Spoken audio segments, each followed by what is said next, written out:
Air ओडिशार निर्देशक त्रिदीप राउत गिरफ पत्नी को हत्या धमक अभियोग में भुवनेश्वर विमान बंदर गिरफ करिछि कमिशनरेट पुलिस। गतकाली त्रिदीपଙ୍କ द्वितीय पत्नी राजलक्ष्मी चंद्रशेखरपुर थाना नारे अभियोग करथिले। पूर्वरु तांको पत्नी करिथिबा यौतुक निर्यातना अभियोग मामला प्रत्याहार ପାଇଁ त्रिदीप चाप पकाउथबा से अभियोग आनिथिले।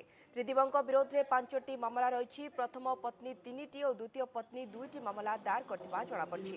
तेबे संध्यारे भुवनेश्वर एसडीजेएम को कोर्टरू त्रिदीप को जामिन मिली।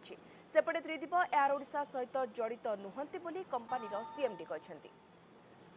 Look, you know the situation. This is a personal case. You know everything. Why do you ask? I'm working hard for my future. Let me work. ना एटा गोटा इंटेंशनली की आपण कोन भाबुछ इंटेंशनली की लोक यू नो मी प्लीज बहुत दिन evening रे मु जस्ट मो कार आडू को कार भीतर एंट्री करबी बोली मदर मु जाइथिले से पाखरे गोटे शॉप कि जस्ट पहुंची छु पासी के आसिले पाखको मते फोटोग्राफ्स रे देखेले कहले तमे एठी जाइथिलो सेठी से दिन जाइथिलो ठीक अछि हम सब दिन सारा ट्रैक रखुछु तुम जदि केस को वापस ना नबो आ एटा जदि हमर बिजनेस साइका को हैम्पर करबो ताहले हम तुमको मार देबो।